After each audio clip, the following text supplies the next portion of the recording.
Hello friends, welcome to my YouTube channel large animal wait.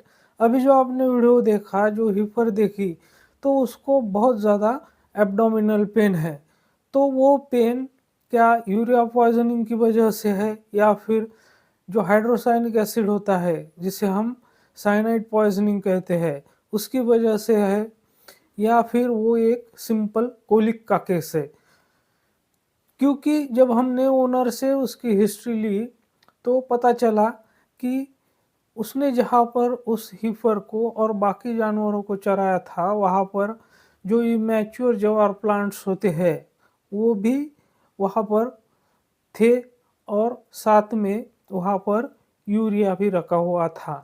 तो उसके कहने के अनुसार कुछ भी हो सकता था कि उस हीफर ने, हो सकता है कि यूरिया भी खा लिया हो, या हो सकता है कि जवार के जो इमैच्योर प्लांट्स थे वो भी खा लिया हो। ओनर की हिस्ट्री से कुछ भी पता नहीं चल रहा था। ओनर की हिस्ट्री से कुछ कंफर्म नहीं था। उसको लगता था कभी यूरिया खा लिया हो, तो कभी हो सकता है कि जवार के इमैच्योर प्लांट खा लिए हो। तो इस केस को कैसे फिर डिफरेंशियल डायग्नोसिस हमने किया, और उसको जो डायग्नोसिस है वो क्या किया, और उसका ट्रीटमेंट क्या किया, तो इसी विषय पर आज हम चर्चा करेंगे। लेकिन उससे पहले अगर आप मेरे चैनल से नए जुड़े हैं, या अभी तक आपने मेरा चैनल सब्सक्राइब नहीं किया है, तो प्लीज़ मेरे चैनल को लाइक, शेयर और सब्सक्राइब करें। साथ में बेल वाला आइकन दबाकर ऑल वाला ऑप्शन भी चुनें, ताकि भविष्य में आने वाली हर वीडियो की नोटिफिकेशन आपको समय समय पर मिलती रहे।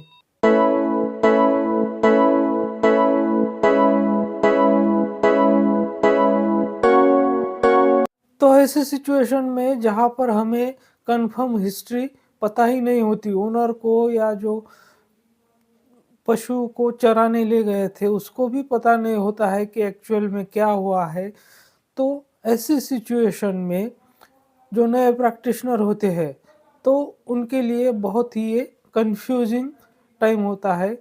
बहुत ज़्यादा वो कंफ्यूज हो जाते हैं कि ऐसी सिचुएशन में क्या करें, जबकि जो ओनर है या जो पशु को चराने ले गया था उसने बताया कि वहाँ जो इमेच्योर ज्वार के प्लांट्स भी थे जिसको पहले पानी नहीं दिया गया था। तो ऐसे सिचुएशन में एशियन पॉइजनिंग का भी डाउट होता है, और साथ ही में वहाँ पर उसी ज्वार को खाद डालने के लिए जो यूरिया भी रखा हुआ था, तो हो सकता है कि यूरिया भी खा लिया हो। तो ऐसे सिचुएशन में नए प्रैक्टिशनर बहुत कंफ्यूज हो जाते हैं, और उनको समझ में नहीं आता है कि अब क्या करें। तो इसको कैसे हम डिफरेंशियल डायग्नोसिस करेंगे और कैसे इसका ट्रीटमेंट करेंगे, तो चलो हम देखते हैं इस एक्चुअल वीडियो में। तो जैसा कि आप इस वीडियो में देख रहे हैं, ये जो हीपर आप देख रहे हैं ये बहुत ही ज़्यादा रेस्टलेस है। कंटिन्यूअसली उठ रही है, बैठ रही है, लेट रही है, और ये देखो कैसे पैर पटक रही है अपनी एब्डोमेन की तरफ, फ्लैंक रीजन की तरफ। और इसमें स्टैगरिंग गेट भी है, यानी कि लड़खड़ा कर भी चल रही है, खड़ी होती है तो लड़खड़ा कर चलती है, और कंटिन्यूअसली उठ बैठ कर रही है। साथ में लेट भी जा रही है, यहाँ से उठती है, दूसरी जगह जाकर लेटती है या बैठती है, और कंटिन्यूअसली किकिंग कर रही है अपनी फ्लैंक की तरफ, जो कि हमें इंडिकेट करता है कि इसमें बहुत ज़्यादा कोलिक पेन है। तो जैसे कि मैंने पहले ही बताया था कि ओनर की हिस्ट्री से कुछ भी पता नहीं चल रहा था, तो हमें इसका डिफरेंशियल डायग्नोसिस करना था। तो हमने, जैसे कि एशियन पॉइजनिंग में क्या होता है कि प्यूपिल जो है वो उसके डायलेटेड होते हैं, और साथ ही में जो माउथ होता है वहाँ पर फ्रोथ जमा होता है। तो जो लक्षण उसमें नहीं दिखाई दे रहे थे, तो इससे आप उसको एशियन पॉइजनिंग से रूल आउट कर सकते हैं। इसके साथ साथ जो यूरिया पॉइजनिंग होती है, तो यूरिया पॉइजनिंग में अमोनिकल जो स्मेल होती है, तो उसको जो ब्रीदिंग होती है तो उसकी अमोनिकल ऑर्डर होता है उसमें, तो वो भी उसमें नहीं था। इसके साथ साथ इसमें टिम्पनी तो है ही, ब्लॉट है ही, जो कि दोनों केसेस में होता है, यूरिया पॉइजनिंग में और एचसीएन के केसेस में।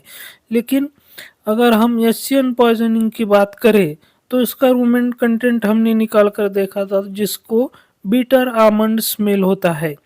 ये बातें जो एशियन पॉइजनिंग में बीटर आमंड स्मेल होता है और यूरिया पॉइजनिंग में अमोनिकल ऑर्डर होता है स्मेल को, उसको ब्रीथ को।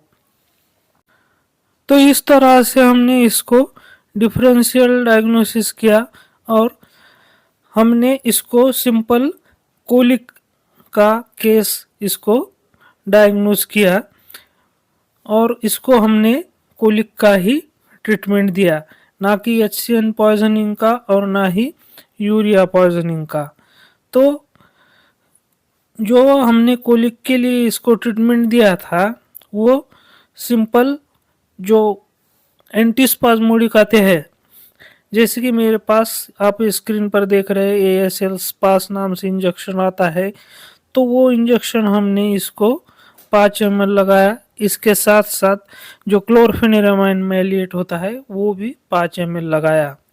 तो जस्ट उसके इंजेक्शन के 45 मिनट्स बाद की ये वीडियो आप देख रहे हैं कि अब ये जुगाली कर रही है, अच्छे से बैठी हुई है। अब इसमें कोई भी रेस्टलेस इसमें लक्षण नहीं दिखाई दे रहे हैं।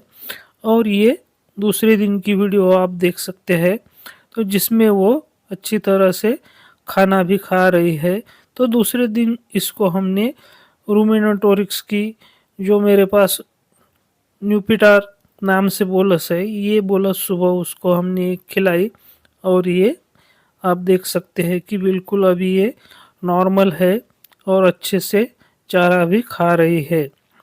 तो इस तरह से हम डिफरेंशियल डायग्नोसिस कर सकते हैं और फील्ड में पशु की जान बचा सकते हैं।